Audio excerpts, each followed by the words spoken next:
Emily Ross was 14 years old when she realized nobody wanted her. Not her parents who dumped her at the orbital station 3 years ago. Not the salvage crews who worked the massive scrapyard floating above Earth. Not even the other orphan kids who at least had each other. Emily had nothing except her toolkit and an obsession with fixing broken things. The scrapyard was a graveyard for spaceships. Thousands of vessels floated in organized chaos, everything from tiny shuttles to massive cargo haulers. Some were Earth-made, others came from alien species humanity had recently met. All of them were damaged, abandoned, or just too old to be worth repairing. The salvage crews picked through them like vultures, pulling out valuable parts and selling them to the highest bidder. Emily lived in a storage closet on the main station.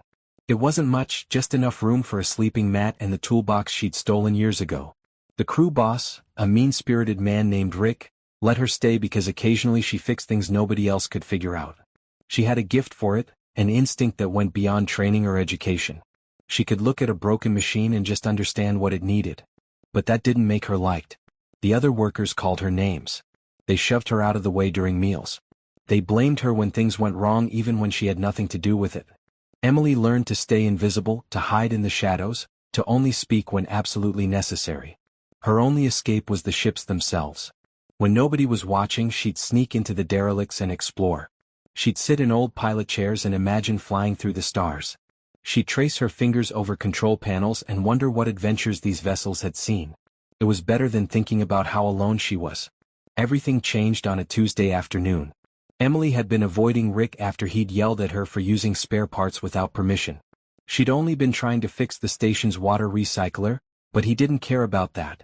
So she ran deep into the restricted section, the part of the yard where they kept the really dangerous or weird stuff that nobody wanted to touch. That's where she found it. The ship was massive, easily 3 times bigger than anything else in the yard. But size wasn't what made it special. This vessel was like nothing Emily had ever seen. Where human ships were all straight lines and practical angles, this one had curves that seemed almost alive. The hull wasn't metal but something that looked like black glass mixed with dark stone.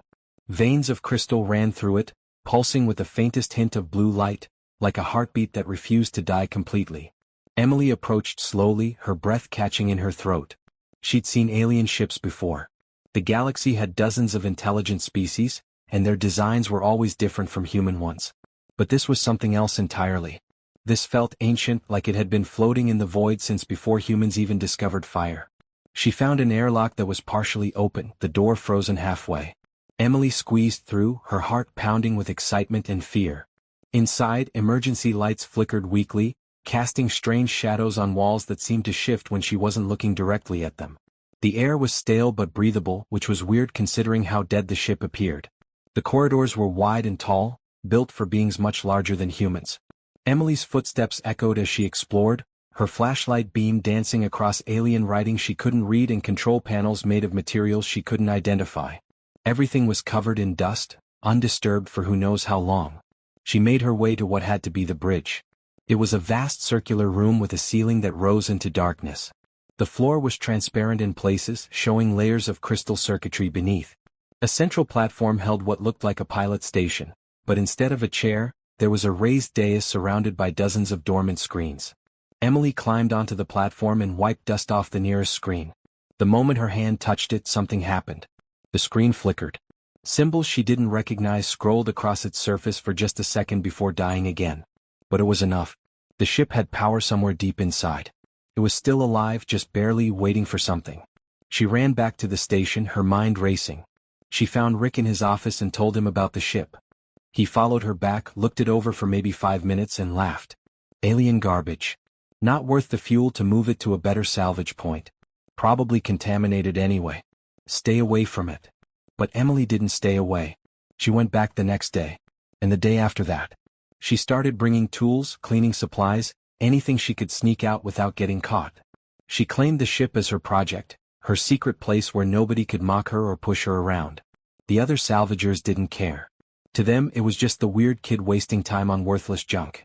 But to Emily it was home. The first real home she'd had in years. She cleaned the bridge until the strange floor panels shone. She organized the control stations even though she didn't understand them. She talked to the ship like it could hear her, telling it about her day, her problems, her dreams of leaving this awful place behind. And sometimes when she wasn't paying attention, the ship seemed to respond. Screens would flicker with a little more strength. The air would grow slightly warmer. The crystal veins in the walls would pulse just a bit brighter. Deep in the ship's core, in places Emily hadn't yet discovered, ancient systems were beginning to wake up. Something was stirring in the darkness, responding to the touch of a lonely human girl who refused to give up on broken things.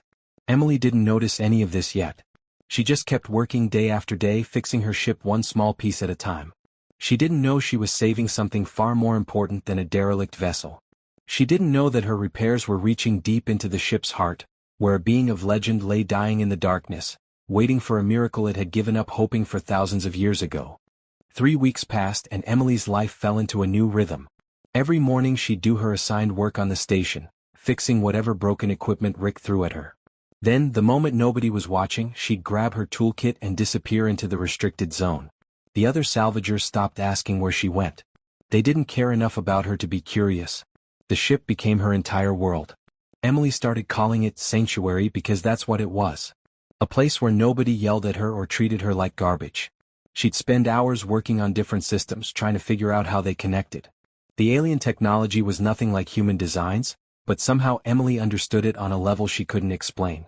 It was like the ship spoke a language her hands could understand even if her brain couldn't. Her first major breakthrough came when she managed to restore partial power to one section. She'd been tracing the crystal veins in the walls, noticing how they all seemed to flow toward the ship's center like arteries leading to a heart. Emily followed them down 3 levels until she found what had to be a power distribution hub. It was dead, completely cold, but the crystals around it still held the faintest charge. She spent 2 days scavenging parts from the yard. A plasma conduit from a broken mining ship. Cooling coils from an old transport vessel. Wire and circuits from a dozen different sources.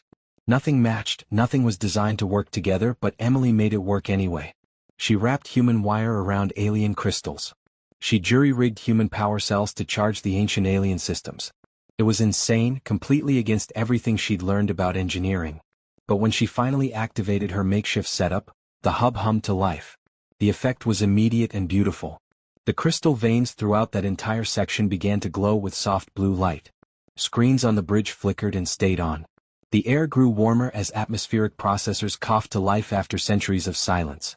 Emily laughed out loud, her voice echoing through the empty corridors. She'd done it. She'd actually done it. From that moment on she couldn't stop. Every system she fixed seemed to make the next one easier. It was like the ship was learning from her repairs, adapting to her improvised solutions. Emily restored the environmental controls using salvaged filters and human-made recyclers. She got the gravity plates working by routing power through paths that shouldn't have existed. She even managed to partially reactivate the navigation computer, though the data it displayed was so old it showed star positions from thousands of years ago. She talked to the ship constantly while she worked. It made her feel less alone. "Okay, so I think this conduit connects to the shield generators," she'd mutter, tracing pathways through the walls.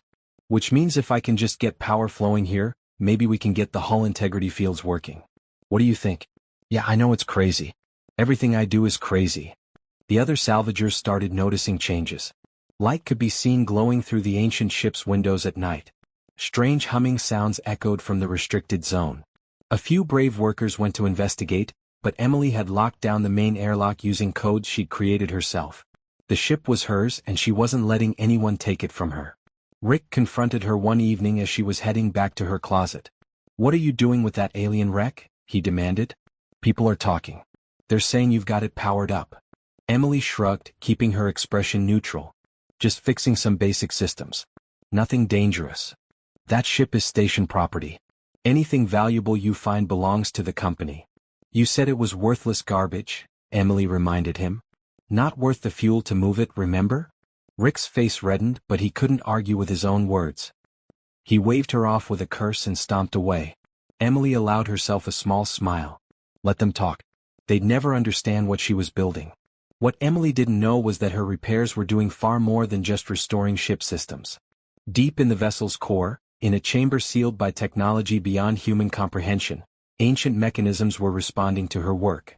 Biosupport pods that had been in minimal power mode for millennia began drawing more energy. Stasis fields that had grown dangerously weak started strengthening. Medical systems designed for a biology humans had never encountered started running diagnostic checks. And in the largest pod, something massive stirred. Not awake, not yet, but no longer fully asleep either. Dreams flickered through an ancient consciousness. Memories of flying between stars when the galaxy was young. Images of a civilization that had risen and fallen before humanity's ancestors climbed down from trees. And new sensations, confusing and unexpected. Small hands making repairs. A young voice talking about loneliness and broken things. The touch of someone who cared even without knowing what they were saving. The ship's AI had been damaged badly, fragmented into barely functional pieces over the long centuries. But Emily's repairs were giving it strength. It couldn't speak yet, couldn't reach out directly, but it could help in small ways. When Emily struggled with a particularly complex circuit, the AI would route power through alternate paths, making the solution obvious. When she needed a specific part, the AI would trigger small malfunctions in other sections, leading her to exactly what she required. Emily noticed these helpful coincidences but thought she was just getting lucky. She'd be stuck on a problem, take a break to explore a different area, and suddenly find exactly the component she needed just sitting there. Or a control panel that had been completely dark would flicker to life just as she was walking past, showing her information she desperately needed. "It's like you want to be fixed," she told the ship one night, lying on her back on the bridge floor, staring up at the slowly brightening displays. "Like you're helping me help you. I know that sounds stupid. You're just a ship. But sometimes I swear you understand me." If Emily had been able to access the deepest levels of the ship, she would have seen the truth. The crystalline heart of the vessel was pulsing stronger every day. The sealed chamber's door, locked by technology meant to outlast civilizations, was slowly beginning to unseal. And inside that chamber, a being of legend was breathing deeper, its massive heart beating stronger, pulled back from the edge of death by the stubborn determination of a 14-year-old human girl who refused to give up on broken things. The ship's AI watched Emily work and felt something it hadn't experienced in thousands of years. Oh. This small human didn't know she was performing miracles. She didn't know she was saving the last of the architects, the beings who had shaped the galaxy before humans even existed. She just saw something broken and decided to fix it, expecting nothing in return. By the end of the third week, Emily had restored nearly 40% of the ship's primary systems. The vessel was more alive than it had been in millennia. And in the darkness of the sealed chamber, ancient eyes were beginning to open, drawn toward consciousness by the sound of a lonely girl's voice and the warmth of her caring touch. The attack came on a Friday morning. Emily was on the bridge of her ship, rewiring a communication panel, when the first explosion shook the entire scrapyard. She dropped her tools and ran to one of the windows, her heart pounding. Outside, she could see ships she didn't recognize. Sleek, predatory vessels painted in dark reds and blacks. Pirates. The scrapyard had minimal defenses.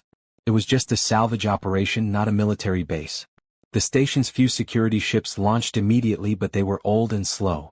The pirates tore through them in seconds, their weapons cutting bright lines through the darkness of space. Emily watched in horror as escape pods ejected from dying ships, tiny specks of hope fleeing into the void. Alarms blared across the station.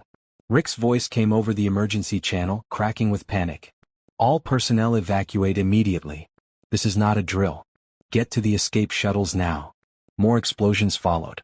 The pirates weren't just attacking, they were systematically destroying the station's critical systems. Life support, communications, docking bays. They wanted everyone dead or scattered so they could loot the scrapyard without resistance. Emily's first instinct was to run for the escape shuttles like everyone else. But she'd lived on this station long enough to know the truth. There weren't enough shuttles for everyone. The crew chiefs and senior salvagers would get priority. People like her, the unwanted and forgotten, would be left behind to die. She'd seen it happen before during an emergency drill. Nobody cared about the orphans and outcasts, so Emily did the only thing she could think of. She ran deeper into her ship, her sanctuary, the one place that had ever felt safe. If she was going to die, she'd die here, not fighting over a shuttle seat with people who'd never cared if she lived or died anyway. The bridge displays were all active now thanks to her repairs. She could see the battle unfolding outside. The pirate ships were getting closer, scanning the scrapyard for valuable salvage. Emily's hands shook as she gripped the edge of a control panel. She didn't know how to fight. She didn't even know if this ancient ship had weapons. But she had to try something. Her fingers flew across the alien controls, pressing anything that looked important. Most of the symbols meant nothing to her, but she'd spent weeks learning the ship's layout. She recognized power routing controls, system activation sequences, emergency protocols. She started hitting them randomly, desperately, hoping something would happen. The ship responded like it had been waiting for this moment. Deep in its core, systems that Emily hadn't even discovered yet roared to life. The entire vessel shuddered as power surged through circuits that hadn't been used in thousands of years. Outside, a shimmering barrier materialized around the ancient ship. Shields, far more advanced than anything humanity had ever created, blazed into existence with a sound like thunder. One of the pirate ships noticed and changed course, heading straight for Emily's position. She could see weapons charging on its hull, targeting systems locking onto her ship. Emily screamed and slammed her hand down on what she hoped was a defensive control. She didn't expect anything to happen. The ship had been dead for centuries. Its weapons should have been corroded and useless. But they weren't. Crystal arrays along the ship's hull glowed brilliant blue. Energy gathered at points Emily didn't even know existed. Then the ship fired. Not lasers or missiles like human weapons. Something else entirely. Beams of pure concentrated force that bent space itself. The pirate ship didn't just explode. It ceased to exist, torn apart on a molecular level and scattered into atoms. The other pirates panicked and opened fire on Emily's ship. Dozens of missiles and energy weapons struck the shields. The ancient barriers held easily, absorbing impacts that would have destroyed a modern battle cruiser. Then Emily's ship fired again. And again. Each shot was perfectly aimed, guided by targeting systems so advanced they predicted where enemy ships would be before they moved. Within 30 seconds the entire pirate fleet was gone. Just debris and fading energy signatures. Silence fell over the scrapyard. Emily stood on the bridge, shaking uncontrollably, unable to process what had just happened. She'd destroyed an entire fleet. Her ship, the worthless alien wreck that nobody wanted, had wiped out professional pirates like they were nothing. Alarms were still blaring on the station, but the danger was over. She'd saved everyone. Then new alarms started on her ship. Red lights flashed across every panel. Something was wrong. The massive energy expenditure from the weapons had triggered something deep inside the vessel. Emily could hear it, a groaning sound of metal and crystal shifting. Somewhere below her, a door was opening. A door that had been sealed for longer than human civilization had existed. She had to see what was happening. Emily left the bridge and followed the sounds, descending through corridors that grew warmer with each level. The crystal veins in the walls were glowing brighter than she'd ever seen them, pulsing like a heartbeat. The ship was leading her somewhere, guiding her through turns and down passages she'd never explored. Finally, she reached a massive chamber deep in the ship's core. The door stood open, revealing a space so huge Emily couldn't see the ceiling. The air was thick and warm, almost humid. And in the center of the chamber, surrounded by medical equipment and biosupport systems she'd accidentally repaired over the past weeks, was something impossible. A dragon. Not the fantasy creatures from Earth legends, but something real and ancient and terrifying. It was massive, easily 50 feet long from nose to tail. Its body was serpentine but powerful, covered in scales that shimmered with colors that shifted between deep purple and midnight blue. Wings lay folded against its sides, membranes so thin she could see light through them. Its head was elegant and terrible at the same time, with a crown of crystalline horns and a face that held intelligence older than stars. The creature wasn't moving. It lay in a massive stasis pod, its chest rising and falling with shallow breaths. Medical displays around it showed readings Emily couldn't understand, but she didn't need to read alien languages to know the truth. This being was dying. Had been dying for a very long time. The stasis pod had kept it alive, barely, for centuries or maybe millennia. A voice suddenly echoed through the chamber, speaking broken English with an accent unlike anything Emily had ever heard. It was the ship's AI, finally able to communicate. "Thank you, small one. Your repairs have given us a chance. This is the last architect. The last dragon. The being who created my kind before your species learned to make fire. It has been wounded, dying, sleeping in this chamber for 3,000 of your years. Your repairs awaken the medical systems. There is hope now where there was none." Emily walked slowly toward the dragon, her fear mixing with wonder. She could see scars on its scales, damage from some ancient battle. Parts of its wings looked torn and badly healed. The medical systems around it were working but barely. Her repairs had helped but not enough. The dragon needed more. It needed someone who could think creatively, who could make impossible things work with limited resources. It needed someone exactly like Emily Ross. A human girl who'd spent her whole life fixing broken things that everyone else gave up on. She stared at the dying legend and made a decision. She'd saved the ship. Now she'd save the dragon. She didn't care that it was impossible. She didn't care that she was just a kid with a stolen toolkit. She'd figure it out somehow. She always did. Emily turned to the medical displays and started studying them, her mind already working on solutions. Behind her, the dragon's massive eye opened just a crack, sensing her presence. After 3,000 years of dreamless sleep, the last architect had found something unexpected. A small human who refused to let broken things stay broken. Hope after an eternity of darkness. Emily didn't leave the dragon's chamber for 3 days straight. She dragged in supplies from the station, a sleeping bag, food rations, water bottles, and every tool she could carry. The ship's AI, which had introduced itself with an unpronounceable name Emily shortened to Guide, provided what information it could. But most of the medical databases were corrupted or written in languages that hadn't been spoken in thousands of years. She started by just observing. The dragon's breathing was shallow and irregular. Its heartbeat, displayed on one of the monitors, was weak and stuttering. The scales along its side had lost their luster in patches, turning dull and gray. Whatever had wounded this creature had done damage that went deeper than flesh. Emily could see it in the way the biosupport system struggled to keep basic functions stable. "Guide, can you tell me what's wrong with it?" Emily asked, staring at displays filled with symbols she couldn't read. The AI's voice echoed softly through the chamber. Temporal wounds. Dimensional scarring. Injuries from weapons that attacked the fabric of existence itself. The dragon fought beings that could tear reality apart. It won, but the cost was nearly everything. The stasis pod has kept it alive but not healing.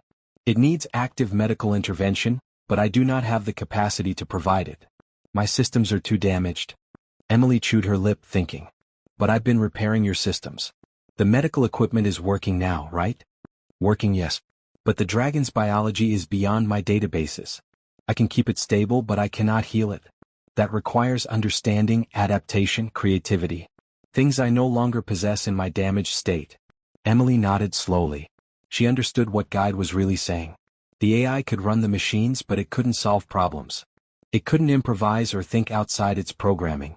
But Emily could. That's what she did best. Taking broken things and figuring out how to fix them with whatever she had available. She started with the basics. The biosupport pod was filled with some kind of gel that apparently provided nutrients and kept the dragon's body functioning. But the filtration system was barely working, and the gel had turned cloudy and thick. Emily spent hours disassembling human water purifiers and medical filters, adapting them to work with the alien machinery. It shouldn't have worked. The technologies were completely incompatible. But somehow, with Guide's help routing power through bizarre pathways, Emily made it happen. The gel began to clear. The dragon's breathing steadied slightly. It was a small victory, but it was something. Emily felt a surge of hope. If she could fix that, maybe she could fix other things too.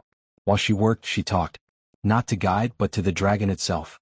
It felt less lonely that way, and somewhere deep down, Emily hoped the creature could hear her. "So I've been thinking," she said while rewiring a malfunctioning neuromonitor. "You probably had a whole team of experts taking care of you before, right? Scientists who actually knew what they were doing. And now you've got me, a 14-year-old kid with a stolen toolkit. That's got to be disappointing." She paused, studying the connections she'd made. "But here's the thing. Those experts aren't here. Nobody's here except me. And I might not know what I'm doing, but I'm really good at figuring things out.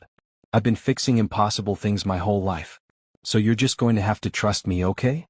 The dragon's heartbeat monitor blipped slightly stronger. Probably just a coincidence, but Emily chose to believe it meant something. She moved on to the next problem. The creature's scales were falling off in several places, and underneath, the skin looked damaged and wrong. Guide explained that dragon scales regenerated naturally, but only if their bioelectric field was properly maintained. The generators that produced that field were failing. Emily stared at the ancient machinery for a long time. Then she had an idea. She ran back to the station and broke into the engineering bay, stealing every electrical component she could find. Capacitors, transformers, high-voltage cables. Rick saw her and yelled, but she ignored him. She didn't care about getting in trouble anymore. The dragon was dying and nothing else mattered. Back in the chamber, she built something that shouldn't exist. A hybrid generator that combined human electrical engineering with alien crystal technology. She had to guess at half the connections.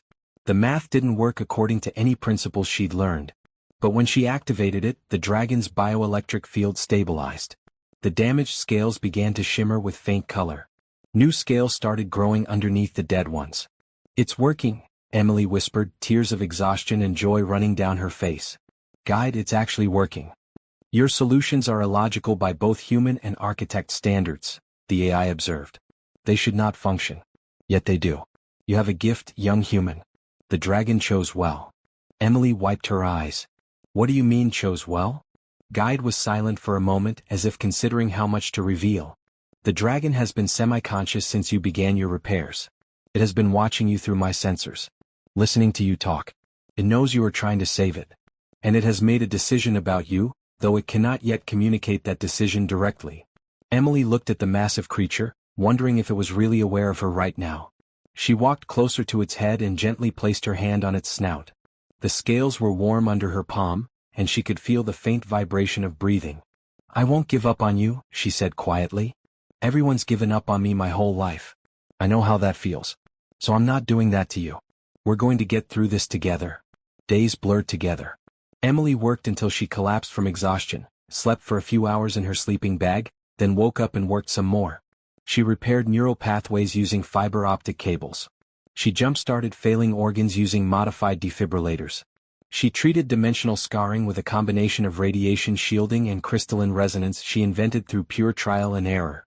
Some of her solutions worked. Some failed spectacularly and had to be rebuilt from scratch. But slowly, steadily, the dragon grew stronger. Its breathing deepened. Its heartbeat became regular. Color returned to its scales. The medical monitors showed improvement across every system Emily could measure. Guide watched in amazement. In 3 days you have accomplished what I could not do in 3,000 years. Your species is young and primitive by architect standards, but you possess something valuable. You see possibilities where others see only limitations. You refuse to accept defeat. Emily was too tired to feel proud. She just kept working. But then something happened that made her stop. The dragon's eye opened. Not just a crack this time but fully. It was huge, easily the size of Emily's head, with an iris that swirled with colors that hurt to look at directly. And it was looking right at her. Actually seeing her for the first time. Emily froze, suddenly terrified. This was a being that had existed for thousands of years. That had fought wars before humanity built its first cities. What did it think of the scrawny kid who'd been poking at it with improvised medical equipment for 3 days? Then she felt something in her mind. Not words exactly but feelings. Gratitude. Warmth. Curiosity. And something that felt like laughter, gentle and kind. The dragon couldn't speak yet, but it was communicating anyway, directly into her thoughts. Emily started crying again, but this time from relief and joy. You're going to be okay, she whispered. We did it. You're going to live. The dragon's eye closed slowly like it was smiling. Then it slipped back into healing sleep, its body finally strong enough to begin true recovery. Emily collapsed onto her sleeping bag, exhausted but happy. She'd saved it. Against all odds, with nothing but scraps and stubbornness, she'd saved the last dragon in the galaxy. But outside the ship, sensors were detecting something new. Multiple vessels were approaching the scrapyard. Big ones.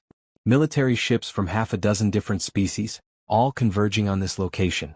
News of the ancient architect vessel had spread across the galaxy. And now everyone wanted to claim it for themselves. Emily woke to the sound of alarms. Not the ship's alarms this time, but warnings from the station itself.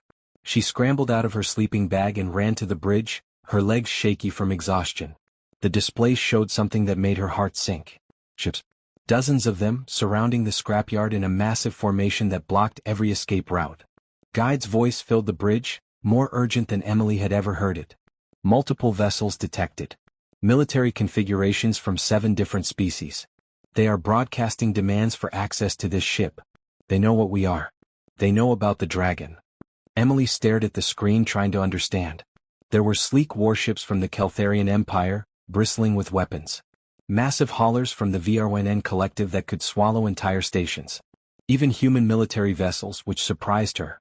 Earth's forces rarely ventured this far from home space. They were all here, all demanding the same thing. Her ship. Her dragon. How did they find out? Emily asked, her voice small and frightened. The weapons discharged 3 days ago. It was detected across multiple systems. An architect vessel activating after millennia of silence. Every major power in the galaxy has been searching for architect technology for centuries.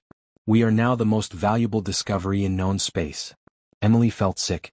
She'd saved the scrapyard by destroying those pirates, but in doing so she'd painted a target on herself and the dragon. Now everyone wanted what she'd found. Not to study it or protect it but to own it. To take it apart and learn its secrets. To use it as a weapon. Can we fight them? Emily asked desperately. No. The weapons systems require the dragon's conscious control to function at full capacity.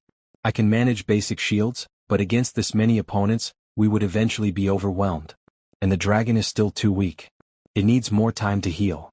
Emily looked at the ships on the screen and then at the corridor leading down to the dragon's chamber. She'd worked so hard to save it. She couldn't let them take it now. There had to be a way out. She just had to think. She was good at solving impossible problems. This was just another puzzle. Guide, can this ship fly? There was a pause. Yes. The repairs you made have restored enough systems for basic propulsion. But I must warn you, we would not be fast enough to outrun military vessels.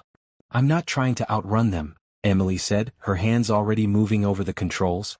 I'm just trying to get us away from the station. Away from innocent people who might get hurt if this turns into a fight. She didn't really know what she was doing. She'd never piloted anything before, let alone a ship this size. But she'd repaired every system on this vessel. She knew how it worked, how the pieces fit together.